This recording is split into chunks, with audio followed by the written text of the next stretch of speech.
Hello, good morning. आज आहे शनिवार आणि आम्हाला सर्वांना उपवास असतो आज, मतलब नॉनव्हेज नाही, आज व्हेज. तर मी आज व्हेज बनवणार आहे आणि मटर पुलाव करणार आहे, कारण की सृष्टी मला किती दिवस सांगते की बनव. तर आज मी बनवणार आहे. आता जेवढं काय घरात अवेलेबल असेल ते मी त्यात सर्व ॲड करेल व्हेजिटेबल्स, तर मी दाखवेल तुम्हाला. So let's go. चला बघूयात आज दिवसभरात काय काय होणार आहे. पहिला थोडासा बटर ॲड करायचं आहे. बटरमध्ये पनीर टाकून घ्यायचं.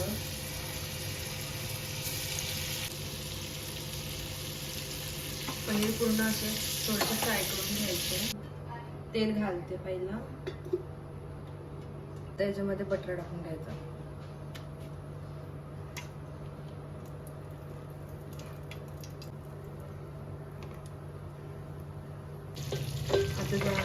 लसूण पहिला टाकलाय आणि नंतर मग थोडंसं आलं आणि मिरची सगळं कांदा टाकते चॉप केलेला. यामध्ये आता जळणार शिमला मिरची आणि गाजर आणि मटार. थोडंसं याच्यापुरते मीठ टाकते आणि मिक्स करून घेते. जरा टॅमॅटो. आता याच्यामध्ये जाणार थोडंसं बटर, मसाला. आपले घरचे मसाले आहेत, आपल्याला किती तिखट पाहिजे त्याच्यावरती आहे. आणि थोडीशी हळद, कलर येण्यासाठी लाल मिरची पावडर आणि धणा पावडर आणि थोडासा गरम मसाला. आणि त्यात मेन जाणार पावभाजी आपला मसाला किती, आणि हा किचन किंग मसाला 1 चमचा. थोडंसं आपण घालून घेऊ याच्यामध्ये बटरमध्ये.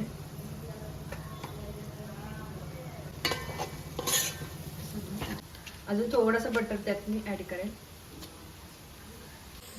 आता यात जाणार कसुरी मेथी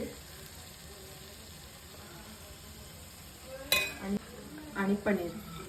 हा भात घेतलाय करून आणि ताजा भात घ्यायचा आहे, शिळा नाही घ्यायचा आहे. तर यात जाणार भात आणि भातामध्ये जास्त पाणी नाही टाकायचं, एकदम सुटसुटीत पाहिजे.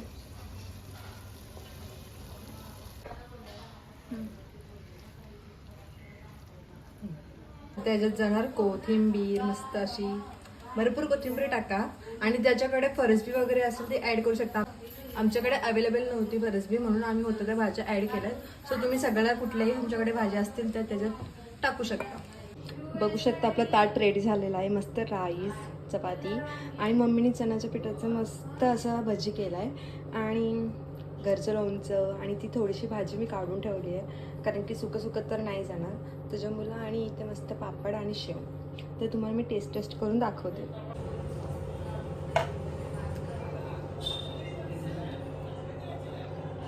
एकदम मस्त. तर आता मी तर रेडी झाली आहे आणि तर आता आम्ही निघालोय पनवेलला जायला आणि पनवेलमध्ये भेटूयात. तर आता आम्ही पनवेलमध्ये पोहोचलोय आणि इथे ट्रॅफिक बघायला एवढा वैताग आलाय. मला झोपेतून उठून आणले आणि डायरेक्ट मस्त झोपलेलं झोपतंय आता बरं. आणि डायरेक्ट उठवली, मला वाटतं पनवेललाच चल बोलतो. मला आम्ही पनवेलला आलो. तर आता आम्ही आलोय पार्सल घ्यायला इथे पनवेलमध्येच. येत नव्हती पनवेलला, तिला जबरदस्तीमध्ये आणले म्हणून ती आता तिला पहिले खायला द्यायला लागेल काय. आम्ही भूषणमध्ये आलो आहे पावभाजी खायला.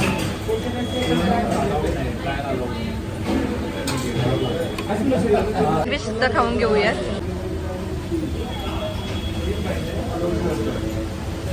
मस्त लागते तिला, टेस्ट जाम छान आहे. आम्ही आलो आहे इयरिंग्स घ्यायला आलो होतो आणि इयरिंग्स आम्ही एक घेता 7 इयरिंग्स घेतले. आणि ते इयरिंग्स आम्ही आता जवळजवळ कितीचे घेतले, 600 रुपयाचे घेतले. आणि हे तर घरी झालं ना माहिती. आम्ही गेलो खूप सारे छान आणि एवढे भारी भारी. मी मस्त खाऊन वगैरे निघालोय आणि आता आम्ही चाललोय छापलीमध्ये. मागे आपण ज्या दुकानात गेलो ना त्याच दुकानात. पाऊस पडतोय आणि आम्ही दोघींनी सुद्धा तिन्ही रेनकोट नाही आणला ना, मी छत्री आणली आहे. आता आम्ही भिजत चाललोय. मस्त आता वाटतंय, मस्त हा वाटतंय. मार्केट ओळखा तुम्ही कुठला आहे? तिथे आहे आम्ही. मला नाही माहिती कुठे आहे आम्ही. आहे आम्ही कुठेतरी. थांबायचं कुठेतरी. आता भरपूर जोरात पाऊस पडायला लागलेला आहे. सो आता आम्ही कुठेतरी थांबतोय. आता आम्ही घरी आलोय आणि आता मी बनवणार आहे संध्याकाळसाठी मस्त अशी कारल्याची भाजी. तर बघूयात. कांदा टाकला,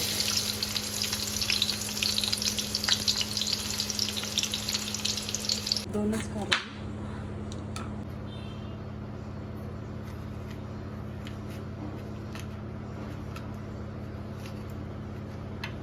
असे साफ करून घ्यायचे पूर्ण. असं 4 भाग करून.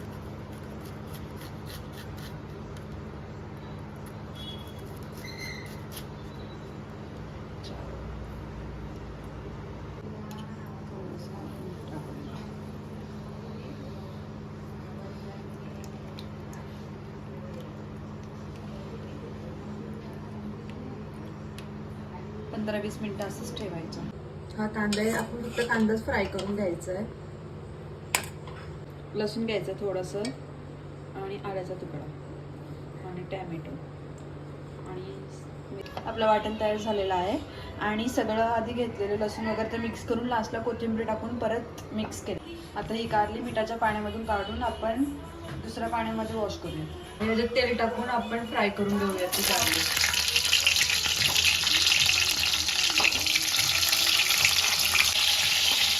4-5 मिनिटात परतायचं, जास्त नाही. राई आणि जिरा आणि त्यात हिंग सुद्धा ऍड करणं आणि थोडंसं बेसन वाटण. 5 ते 6 मिनिटं मी तो वाटण सोडून घेतल्यानंतर त्याच्यामध्ये मसाला ऍड करते. आपल्या घरचे रोजचे मसाले.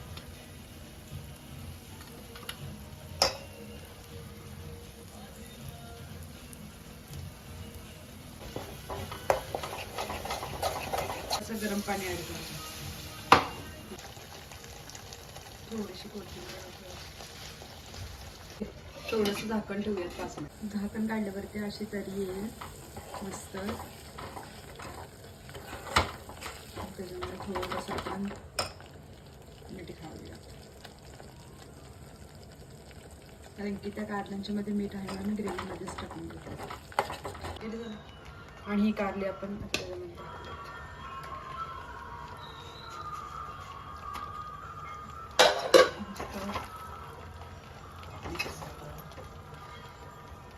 आणि यात परत थोडंसं गरम पाणी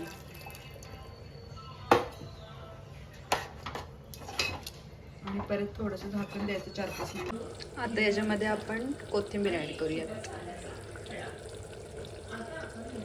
मस्त भरभरून कोथिंबीर करा ऍड. आणि बघा आपली कारल्याची रेसिपी मस्त तयार झालेली आहे. जेवण वगैरे झालेलं आहे आणि पुढचा ब्लॉग काय करायला भेटला नाही म्हणून मी ते ब्लॉग एंड करते. चला तर आता इथे ब्लॉग आपण एंड करूयात आणि नेक्स्ट ब्लॉगमध्ये भेटूयात.